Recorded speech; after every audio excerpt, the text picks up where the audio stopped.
किसी ब्राह्मण को देख के गोली मारी गई थी क्या? क्षत्रिय देखकर गोली मारी गई थी क्या? कौन देख करके गोली मारी थी?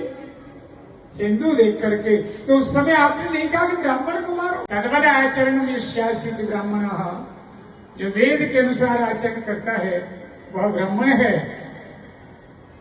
जो वेद की मान्यता रखता है, वेद की परंपरा का प्रचार प्रसार करता है, वेद की तरह आचरण करता है, वो ब्राह्मण है। ब्रह्म शब्द या वेद अर्थक है।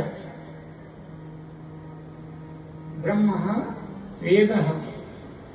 तो एक वर्ग ऐसा था जैसे सारे धर्म की व्यवस्थाओं का उपदेश करना, समझाना कार्य था। ऊंची नीची की कौन सी बात है यहां? जो बलवान वर्ग था, जिसके लिए कहा गया, जो बलवान लोग थे कर्मानुसार, उनसे कहा तुम क्षत्रिय हो। क्षता त्रायते इति क्षत्रिय। क्षत्रिय कहते हैं जो दूसरों के कष्ट का निवारण करने वाला है, जो बलवान है, औरों की रक्षा करने वाला है। एक वर्ग खड़ा हुआ, उसका काम देखा, हमने उनको क्षत्रिय कहा। हाथ और मुख में लड़ाई कर सकता है क्या? हाथ में और मुख में लड़ाई हो सकती है? मुख कभी हाथ को मुक्का मार सकता है क्या? मुख मारे, हाथ से मुख मारोगे तुम तो क्षत्रिय ब्राह्मण कैसे दूर हो जाएंगे? वैश्य हमारे यहां था, विषाम पति वैश्य। विष कहते हैं धन। त्रिवर्ग के लिए धन की व्यवस्था करना। ये चतुर थे, श्रमशील थे, व्यवस्था जानते थे। हर कोई भी नहीं समझता है व्यवस्था को। जो जानते थे उनको एक वर्ग बनाया, तुम समाज की रक्षा करी। आज भी वर्ग है कि नहीं? एक शासक है, एक विधायिका है, एक कार्यपालिका है, व्यवस्थाएं बनाई गई। हमारे यहां जो सबसे मजबूत था, श्रमशील था, उसके लिए हमने अंत्यज रूप में, चौथे वर्ण के रूप में कहा। आज सभी वर्ण तो सेवा धर्मी हैं, क्योंकि सेवा करने वाला हमारे यहाँ चौथा वर्ण था।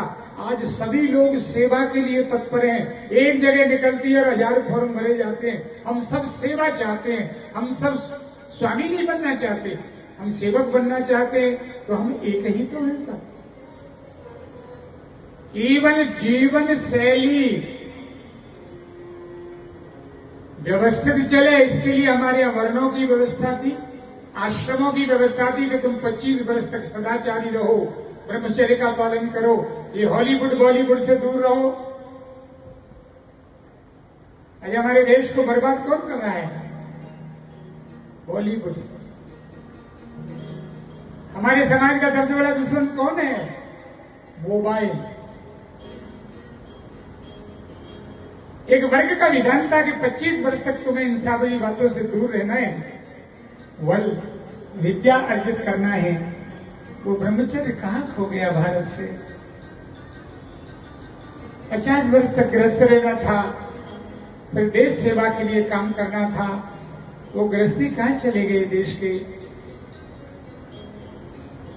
संन्यास लेकर के अपने धर्म की और देश की रक्षा करना, उसका नाम संन्यास था। जो स्वयं से बाहर निकल करके सब त्याग करके रहे, वो वर्णाश्रम वाला धर्म था। ये कटुता कब आ गई पता नहीं। जब विदेशी हमारे देश में आए तो हमारे अंदर विरोध कर दिया। आज भी कुछ शक्तियां हमारे देश को, हमारे धर्म को तोड़ने की साजिश कर रही हैं।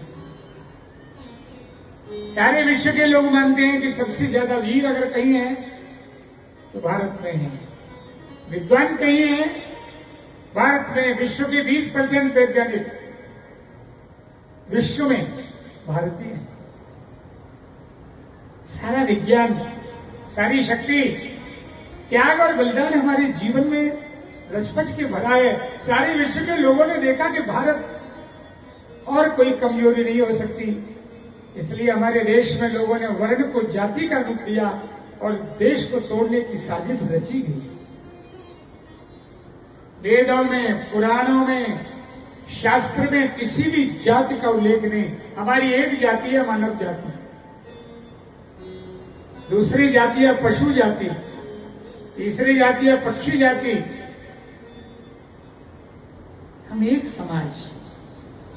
कहां कटुता आ गई? हम लोग एक हैं और हमारे सनातन धर्म को तोड़ने की एक साजिश रची जा रही है कि देश को जातियों में बांट दो। कटता कभी नहीं थी, 3 युगों तक कटता नहीं थी। क्यों?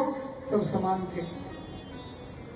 ब्राह्मण मृत्यु में भी जाता था, विवाह में भी जाता था, छोटे से छोटे वर्ग में जाता था, सब जगह जाता था।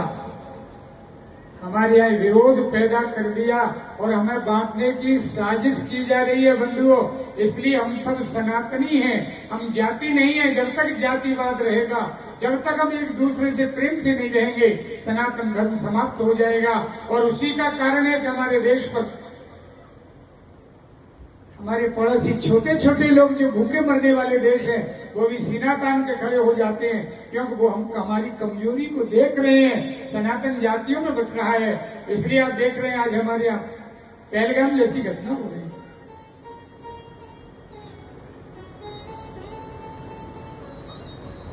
आप तो जानते हैं, मैं बात आपसे ज्यादा नहीं समझता।